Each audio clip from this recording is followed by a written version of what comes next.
귀한 찬양에 큰 은혜 받으신 줄로 믿습니다. 이 시간 하나님께는 영광을, 또 우리 찬양대에겐 격려의 마음 담아서 크게 박수 한번 할까요? 이 시간 우리 전후좌우에 계신 분들과 함께 우리 축복의 인사하겠습니다. 우리 옆 사람 보시고요, 언제 봐도 반갑습니다. 우리 한번 인사할까요? 네, 또 인사합시다. 좋은 일이 있을 겁니다.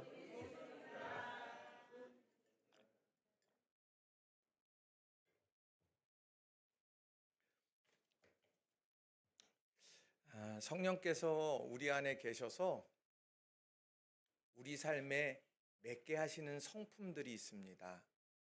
이제 그게 성령의 열매다, 이렇게 말씀을 드릴 수가 있어요. 그래서 우리는 지금 성령 강림절 후 시간 성령 강림절기를 쭉 지난 이후부터 성령의 열매에 대해서 쭉 살펴보고 있는데, 오늘은 양선이라고 하는 열매에 대해서 여러분들과 같이 살펴보려고 합니다. 여러분, 양선 그러면 어떤 이미지가 생각이 나십니까? 이 양선이라고 하는 이 말의 번역을 이제 다른 번역서들을 보니까 특별히 새 번역에 선함이라고 이렇게 번역을 하고요, 공동 번역 성경에는 선행이라고 번역을 합니다.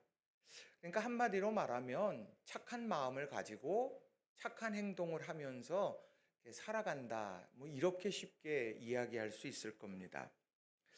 자, 그런데 우리가 흔히 착하다 라고 하는 말을 들으게 되면 그게 뭐예요? 라고 말한다고 하면 아마 이렇게 설명하실 것 같아요.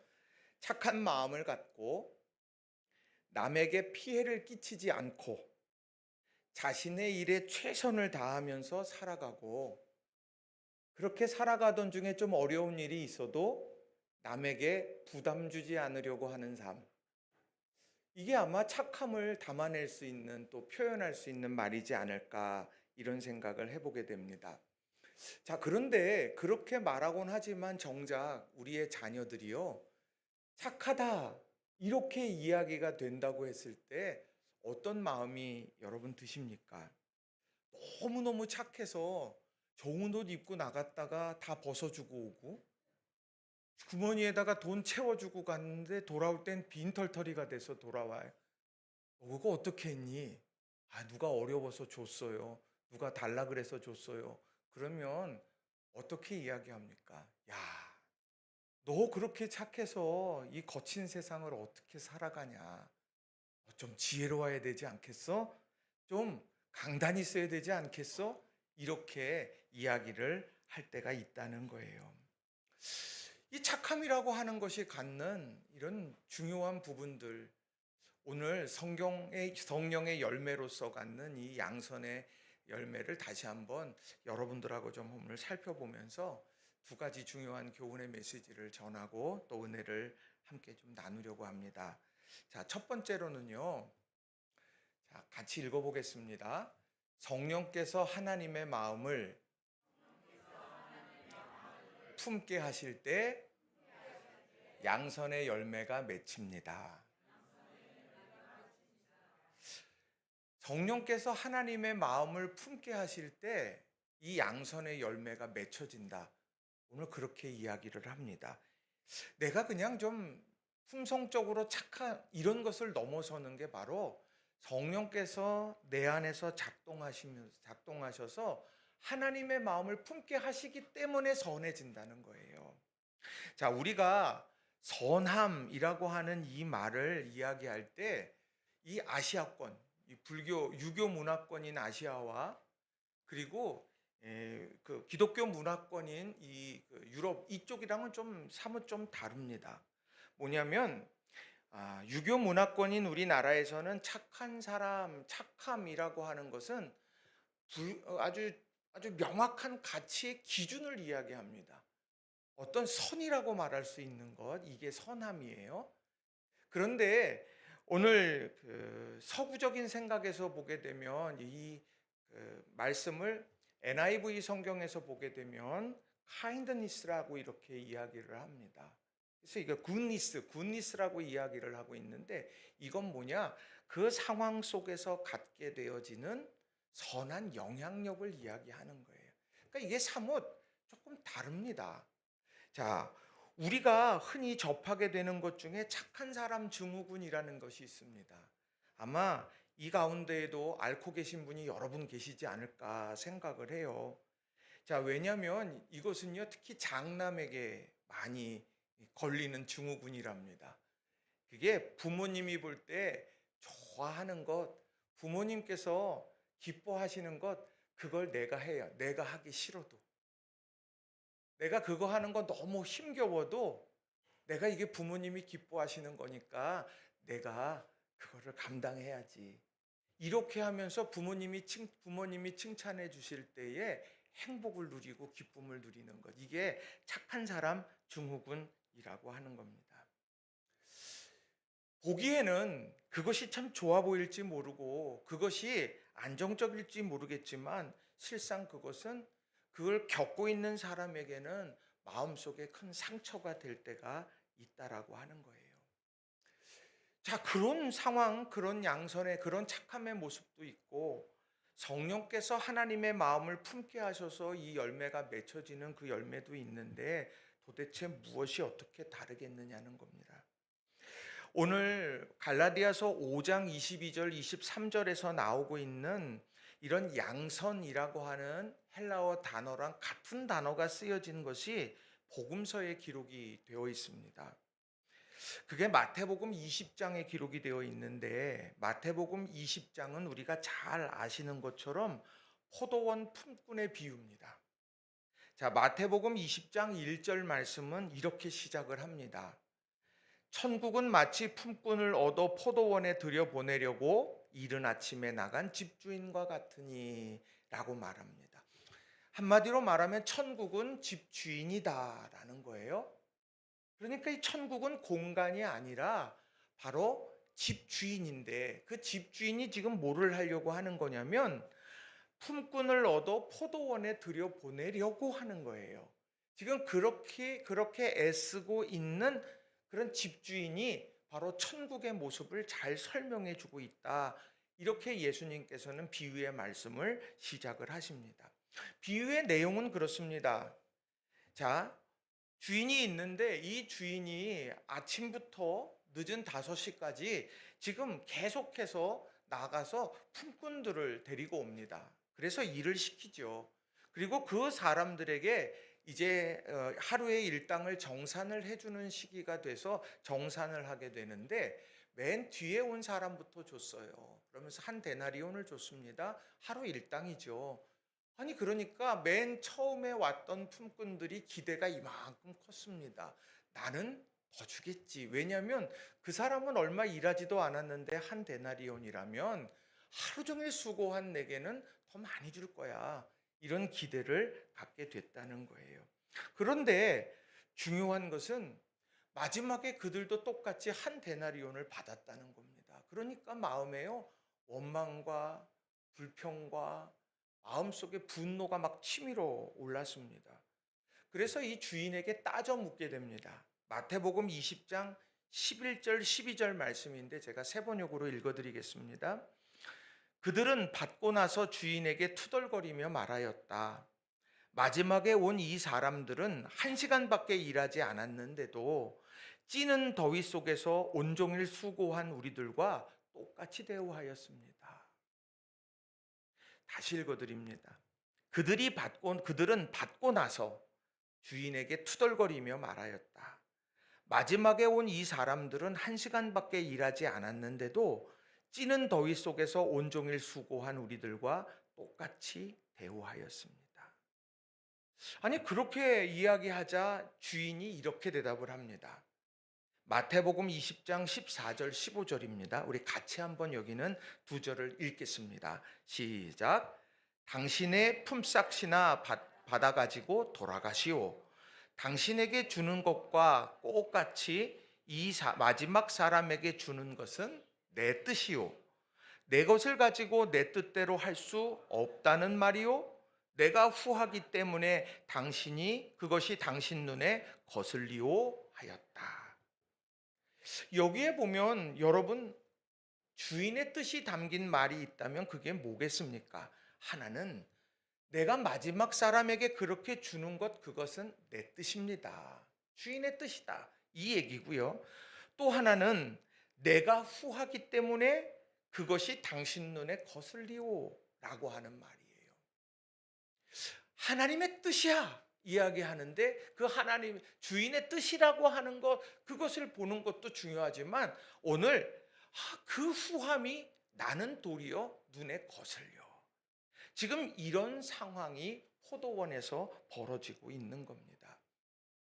여기에서 포도원의 품꾼 비유에서 천국이라고 하는 것이 품꾼을 얻어 포도원에 들여보내려고 이른 아침에 나간 집주인과 같다. 이렇게 말씀을 한다고 하면 여기에서 주인의 후함은 뭐겠습니까? 제가 주인이라면 아침나절에 많은 사람들을 품꾼으로 사서 그래서 일을 시킬 것 같아요. 그런데 일단 점심을 먹고 난 다음이라고 한다면 생각을 다시 할 법합니다.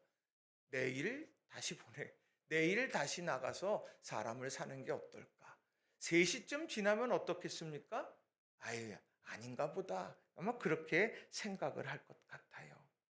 그런데 오늘 이 포도원 품꾼, 천국이라고 말하는 포도원 이 주인은 왜 거듭해서 어두워지는 시간까지 나가서 품꾼을 얻어 일을 시켰던 것일까요? 그리고 왜 한 데나리온을 똑같이 주었을까요? 공평한 것이라고 한다면, 공정한 것이라고 한다면 시간 일한 대로 받는 것이 맞습니다. 그런데 왜 주인은 마지막에 온 사람까지도 한 데나리온을 주었을까요? 하나님의 선함은 거기에 비밀이 담겨 있습니다. 저는 그 비밀이 2가지라고 생각을 합니다. 하나는 무엇이냐? 그들이 하루가 저물 때에 일할 수 있는 기회를 얻게 된 것은 은혜이기도 하지만 동시에 그 기간까지 내가 기회를 얻지 못한 것은 그들의 잘못은 아니기 때문이라는 거예요. 나는 이른 아침에 아내의 배웅을 받으면서 나아가서 내가 오늘 일해서 우리 가족이 하루에 먹을 것을 내가 책임져야 되겠다. 가장의 책무, 가장의 무거운 짐을 지고 나갔습니다. 그리고 기다렸습니다. 그러나 번번이 사람들이 자신을 선택하지 않았습니다. 어떤 이유에선지 성경은 말하고 있지는 않지만 그들은 일할 기회를 얻지 못했어요. 그런데 주인은 그 마음을 알았던 겁니다. 몸이 불편해서일지도 모르겠습니다. 아니면 그들이 그 일에 적합하지 않아서 그랬는지도 모릅니다. 숙련도가 달라서 그랬는지도 몰라요. 어떤 이유에서 선택받지 못했는지는 모르지만 오늘 주인은 그 선택받지 못한 것이 그 품꾼의 잘못이 아니라고 하는 것을 선택을 통해서 보여주고 후한 한 데나리온을 줌을 통해서 그것을 증명하고 있다는 거예요. 또 하나는 무엇이겠습니까? 그들을 기다리고 있는 가족이 있다는 것을 염두에 두고 있다는 겁니다. 오늘 이 사람이 하루에 품삯을 받지 못하게 된다고 하면 집에서 기다리고 있는 아내와 자녀들은 도대체 그것을 하루 어떻게 살아가겠느냐는 거예요.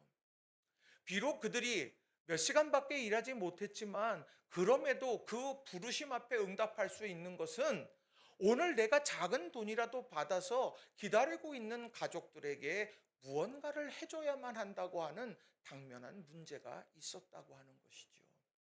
주인은 그것을 알았습니다. 그래서 주인은 마지막에 부름받은 그 사람들에게도 동일한 한 데나리온을 주었던 겁니다. 분명 그들에게는 그 주인에게는 손해입니다. 그만큼 주지 않아도 되는 것이지만 그렇게 주고 있다는 거예요. 하나님의 선함은 다른 것이 아니라 후함이라는 겁니다. 내가 가지고 있는 공정하기 때문에 당신에게는 이만큼입니다 라고 할 수도 있습니다. 세상의 가치에서는. 그러나 하나님의 선함에서는 그 사람이 처한 상황과 그 사람이 지금 필요한 것이 무엇일까를 돌아보고 그것을 앞서 헤아려서 그를 섬길 수 있는 것, 이게 바로 선함을 이야기하는 것이고 양선을 이야기하는 것이라는 거예요. 여기 포도원 품꾼, 마지막에 왔던 포도원 품꾼이 내게 한 데나리온을 주어야 합니다라고 주장하지 않습니다. 왜요? 그것은 공정하다 자신도 여기지 않기 때문입니다. 그것은 공평한 것이 아니라고 하는 것을 알기 때문이에요. 오늘 앞서서 일한 사람들에 대한 미안함일 수도 있습니다. 그렇지만 그는 어찌되었건 그 자리에서 자신의 일한 품삯을 받고자 섰습니다. 주인은 그에게 생각지도 않던 한 데나리온을 안겨 주었다라고 하는 거예요. 오늘 우리가 성령께서 우리 안에서 역사하실 때 이런 넓은 마음, 넉넉한 마음, 후한 마음이 우리 가운데에서 일어나게 된다. 오늘 갈라디아서 교회를 향하여서 바울 사도가 말씀하고 있는 거예요. 자, 오늘 갈라디아 교회의 상황은 어떤데요? 갈라디아서 5장 6절과 7절에 보면 이렇게 말씀을 합니다. 당시의 힘겨운 상황을 잘 설명해 주고 있어요. 제가 읽어드립니다. 그리스도 예수 안에서는 할례를 받거나 안 받는 것이 문제가 되는 것이 아닙니다. 가장 중요한 것은 믿음이 사랑을 통하여 일하는 것입니다. 여러분은 지금까지 잘 달려왔습니다. 그런데 누가 여러분을 가로막아서 진리를 따르지 못하게 하였습니까? 오늘 바울 사도는 이야기합니다. 여러분, 은혜로 구원받았습니다.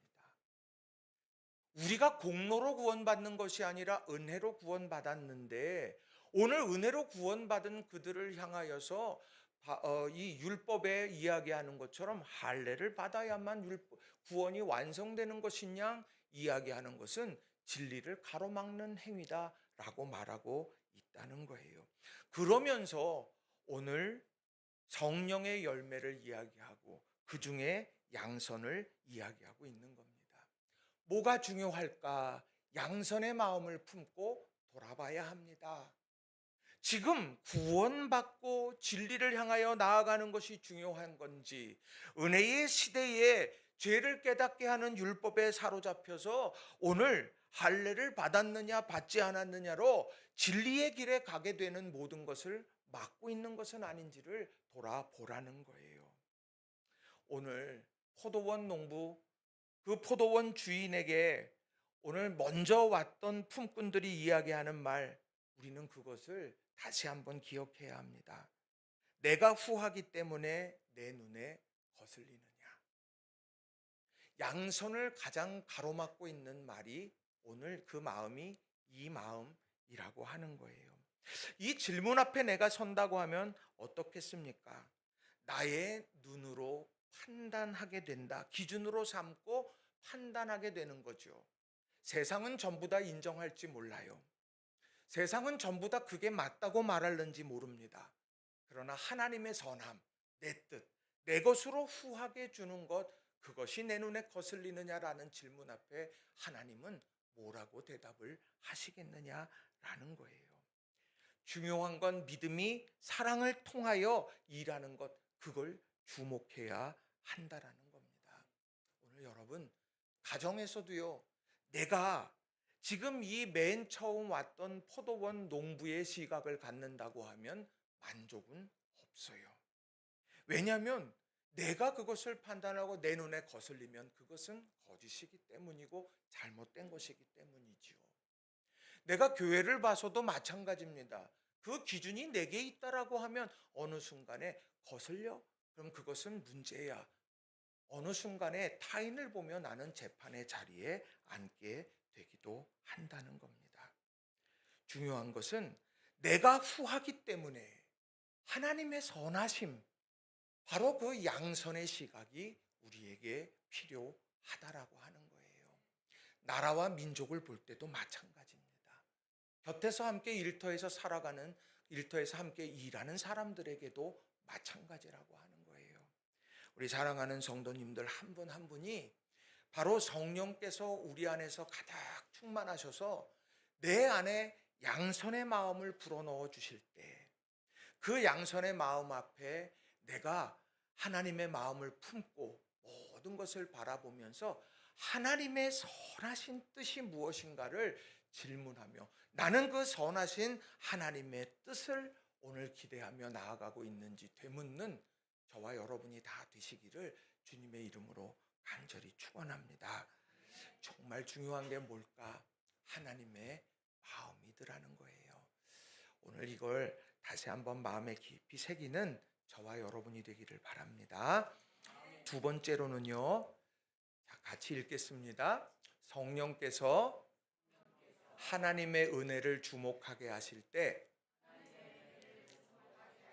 양선의 열매가 맺힙니다. 우리 이걸 중요하게 여겨야 합니다. 하나는 하나님의 마음, 우리가 그것을 품게 하시면서 양선의 열매가 맺혀지는 거예요. 그게 점점 커지겠죠? 그런데 양선은 또한 하나님의 은혜, 그 상황 속에 하나님의 은혜가 임하는 것을 주목하게 만든다는 거죠. 그 시선을 내가 가지고 있게 될 때에 그 열매는 점점 더 커지게 되는 겁니다. 어제 금난교회에서 서울연회 평신도 성회가 개최되었습니다. 우리 교회에서도 성도님 여러분들이 함께 가셔서 큰 은혜를 받고 돌아왔어요. 저는 처음부터 끝까지 참여하고 싶었는데 주일 준비하는 부분이 좀 미진해서 준비를 하다가 우미셸 목사님 찬양 간증 시간에 맞춰서 가서 참여하고 돌아왔습니다. 1시간여 정도 간증과 찬양을 이렇게 하셨는데 우미셸 목사님 목소리가 그냥 탁 마음에 팍팍 꽂히고 그 찬양이 너무 울림이 크더라고요. 이 우미셸 목사님은 어떤 분이시냐면 분당 만낙교회에서 찬양 인도자로 사역하시는 분입니다. 그리고 청년부를 섬기고 있는 목사님이신데 이 목사님은 미국에서 이제 자라나신 분입니다. 근데 이분이 처음에 시작을 하면서 무슨 얘기를 하냐면 미국에서의 생활을 이야기하는데 대저택에서 있고 뭐 수영장도 있고 테니스 코트도 있고 뭐 이제 그런 이제 집에 대한 이야기를 합니다. 여러분은 놀라시지도 않습니다. 전 깜짝 놀랐는데 그런 집 가본 적도 없고 영화에서나 봤는데 그런 집이 이렇게 있는데 거기서 생활을 하고 자기가 하고 싶은 거는 얼마든지 할 수 있었다는 거예요. 그런데 그렇게 자라나다가 어느 이제 시간이 지나서 10대 중반쯤 됐는데 집이 주저앉게 된 거예요. 뭐 다 모든 것이 날아가고 그래서 결국 작은 집으로 가게 됐고 대학을 진학해야 되는데 내가 가고 싶은 대학이 아니라 내가 갈 수 있는 대학으로 가게 되는 지역이라든지 뭐 이런 걸 다 고려해서 내가 그저 여기밖에 못 가겠다. 거리가 멀어서 돈이 많이 들어서 그러면서 이렇게 가게 됐다는 거예요. 그의 마음속에 상함이 막 밀려들기 시작을 해서 일탈했다는 겁니다. 일탈을 하면서 뭐를 했냐면 문신을 새겼답니다. 그래서 이제 문신이 이렇게 있는데 이분이 카톨릭 집안이었다 그래요. 그런데 이분이 이제 친구의 인도에 따라서 교회에 처음 갔고 그리고 거기서 신앙생활을 해가면서 결국에는 목회자의 길을 걷게 됐다는 겁니다. 이 목회자를 걷게 되어지는데 그때에 나중에 자기가 고백한 거는 친구가 나를 불러서 교회에 가자라고 했는데 그저 자기는 그저 놀러 갔다 어떤 데 궁금하니까 갔다 그렇게 그냥 갔는데 거기에 가서 은혜를 경험하고 예수님이 믿어지고 이런 과정들이 시작이 됐다는 거예요. 시간이 지나고 난 다음에 그가 고백을 하는 것이 무엇이냐면 하나님께서 그렇게 잘못된 길로 가고 있었던 나를 그 친구를 통해 부르셨구나 하는 깊은 깨달음을 갖게 되었다는 거예요. 그리고 목회자가 됐는데 목회자가 돼서 여러분 제가 만약에 여기 문신이 있다고 그러면 여러분 어떻게 하시겠습니까? 제가 여러분 앞에 안녕하세요. 제가 여러분과 함께 사역하게 된 박종원 목사입니다 하는데 이걸 딱 들었는데 여기 막 그 호랑이도 있고 막 용도 있고 그럼 여러분 어떻게 하시겠어요? 신방 오라 그러시겠어요? 목사님 우리 집 신방은 제발 안 했으면 좋겠어요. 그러지 않겠습니까? 그래 놓고 뒤로 물으실 거예요. 제 이력서 보시고 혹시 이분이 조직에서 있었던 분은 아니냐 막 찾아보지 않겠습니까? 이 문신은 목회자가 되면 지우고 풀 거예요. 근데 안 지우셨어요. 지금도 안 지워서 찬양할 때마다 그걸 본다는 거예요. 사람들이 의아해하죠. 저 문신을 왜 안 지울까? 그분의 고백은 그겁니다. 그 문신이 자신의 일탈의 과거이기도 하지만 이런 나를 부르신 하나님의 은혜의 징표이기도 하다는 거예요. 사마리아 여인처럼 정오의 뙤약볕에 물을 기르러만 가야 하는, 다 만나는 것도 싫고 내가 다른 거에 어떤 희망도 갖지 못한 사마리아 여인을 우물가에서 예수님이 기다리고 만나셨던 것처럼 이런 나, 사망으로 치닫고 끊임없이 죄악의 길로 갈 수밖에 없는 나를 그 친구를 통해서 불러주시고 교회를 경험하게 하시고 그리고 복음 앞에서 자신을 완벽하게 새롭게 하신 은혜가 여기에 있다 하면서 그렇게 간증하는 것을 보게 되었습니다. 얼마나 은혜롭던지요. 그 간증도 은혜로운데 끝나고 나서 찬양을 부르는데 여러분 유튜브로 우미셸 목사님 찬양 한번 들어보세요. 야, 어떻게 저런 목소리가 나올까? 우리 성도님들 더 큰 은혜 받으신 거는 제 목소리의 찬양을 늘 들으시다가 그 소리를 찬양의 소리를 들으니까 아마 더 은혜가 될 거예요. 지금 찾진 마시고요. 지금 찾지 마시고 여러분이 꼭 들어보셨으면 좋겠어요. 저는요, 이 스티그마라고 하는 이 문신을 새기고 자기가 누구였다는 것을 기억하고 하나님의 은혜로 여기까지 왔다는 것을 기억하는 게 그분의 오늘의 사역의 힘이라고 저는 생각을 합니다. 하나님이 내게 주신 은혜가 이렇게 큰데 오늘 양선이라고 하는 열매가 바로 그와 같다는 거예요. 양선이라고 하는 것, 어떤 사람은 그 문신을 보면서 저 사람이 저런 악한 과거가 있구나, 저렇게 일탈했던 과거가 있구나 보면서 커보라고, 그거 잘못된 거라고, 그거 문제라고 이야기하는 사람이 있는가 하면 그 문신을 보면서 당신에게 그런 어려움이 있지만 그런 당신을 하나님은 불러서 사명자로 세우셨군요. 청년의 때에 수도 없는 일탈을 꿈꾸고 하고 싶은 수많은 욕망이 유혹에 끊임없이 있는 그 청년들에게 내가 그런 길을 걸어왔었는데 하나님이 부르셔서 내가 오늘 이 자리에 섰노라고 이야기하면서 그 청년들에게 하나님이 원하시는 마음과 길을 가게 만드는 귀한 사역을 하게 됐다라고 하는 거죠. 보는 눈이 달라진다는 말씀을 드리는 거예요. 양선이라고 하는 것, 그것은 후하다라고 하는 행위뿐만이 아니라 바라보는 시선을 다르게 한다는 거예요. 성경에 보면 아주 수많은 그런 이야기들이 있는데 그 중에 사도행전에 보게 되면 스데반이 죽게 되고 순교한 다음에 벌어진 아픔의 일들, 그러나 기쁨으로 바뀌는 일들을 우리는 마주하게 됩니다. 바로 스데반이 죽게 된 다음에 바울이 본격적으로 나서서 박해를 시작했고 사람들은 이제 사마리아로 도망치고 피난을 갖고 저 멀리 시리아 안디옥까지 도망치게 됐습니다. 자, 그런데 거기에 가서 소식들이 예루살렘 교회로 들려지는데 생각했던 소식과는 다른 소식이 전해졌던 거예요. 어떤 소식이 전해졌냐? 사도행전 11장 19절부터 21절에 이렇게 기록을 합니다. 제가 읽어드리겠습니다.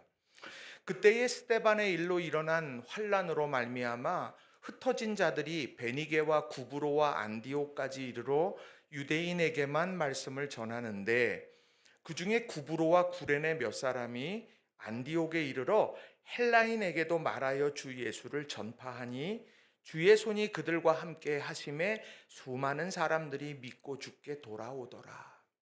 좋은 소식입니까? 나쁜 소식입니까? 좋은 소식이에요? 나쁜 소식이에요? 좋은 소식이에요. 스데반이 순교하게 돼서 도망치듯 떠났던 땅인데 그곳에 가서 피난 간 그곳에서 도리어 주의 손이 그들과 함께 하시고 복음의 역사가 지속되더라는 겁니다. 자, 이런 엄청난 소식을 전해드는 예루살렘 교회가 바나바를 보냅니다. 바나바를 보냈는데 그가 어떻게 보고를 하고 있느냐면 사도행전 11장 22절부터 24절에 이렇게 기록을 해요.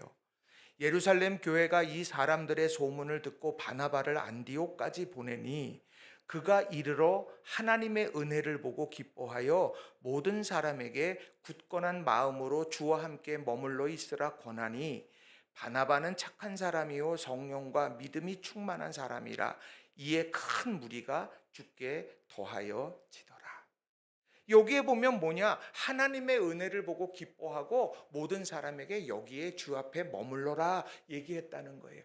그 모든 사람 안에 누가 들어가느냐면 앞서 말씀드린 사도행전 11장 20절에 나오는 헬라인에게 전했고 헬라인이 예수님을 믿어서 하나님의 자녀가 된 사람들도 함께 유대인과 더불어 머물러 있으라 이야기를 했다는 거예요. 할례 받았냐 받지 못했느냐 이것 가지고 공격하고 주저앉히고 진리의 길을 막았던 갈라디아 교회와는 전혀 다른 모습이 여기에서 펼쳐지는 겁니다. 그게 뭡니까? 오늘 하나님이 베푸신 은혜를 주목해서 보더라는 거예요.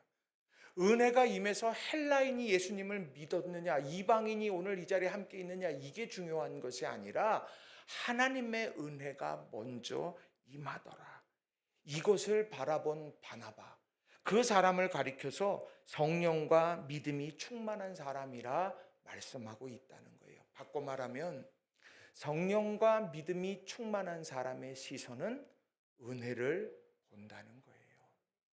우리는 이것을 우리의 신앙의 중요한 방향으로 생각해야 한다는 거예요. 왜요? 눈으로 보는 것에 따라서 마음이 바뀌는 경우가 너무도 많다는 겁니다. 에덴 동산에서 선악을 알게 하는 나무 열매를 먹을 때에도 마찬가지였어요. 보니까 보암직하고 먹음직하고 지혜로울 만했어요. 오늘 우리의 눈이 뭘 보는가? 바나바는 하나님께서 그 낯선 땅에서 행하셨던 은혜를 보았다면 갈라디아에 있는 수많은 대적자들은 어떤 것을 보고 있느냐면 바로 그가 헬라인이냐 유대인이냐, 저가 할례를 받았느냐 받지 않았느냐, 이것을 더 집중해서 보게 됐다는 거예요. 오늘 내가 성령 충만한 사람인가? 여러분 그렇게 생각하십니까? 여러분은 성령 충만하신 하나님의 귀한 자녀들이십니까? 자신이 없으세요. 예수님을 주로 시인하는 사람은 성령이 아니고서는 할 수 없다고 하는데 여러분 예수님 믿으십니까? 그렇다고 하면 성령이 충만한 사람이라고 하면 우리가 기억해야 될 거는 뭐겠습니까?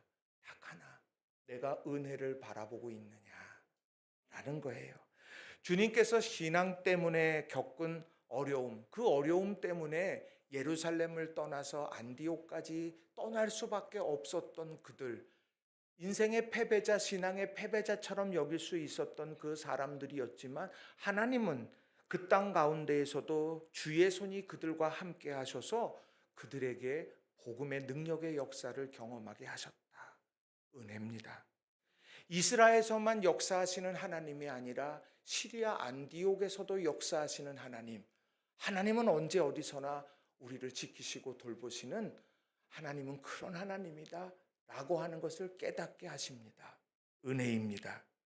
복음 때문에 어려움 겪었지만 그 복음을 붙잡고 다시 낯선 땅에서 복음을 전했던 하나님의 자녀들, 복음의 증인들, 하나님은 그들에게 먼저 그의 나라와 그의 일을 구하는 그 사명자들을 하나님은 지키셨고 책임지셨고 돌보셨다라고 하는 겁니다.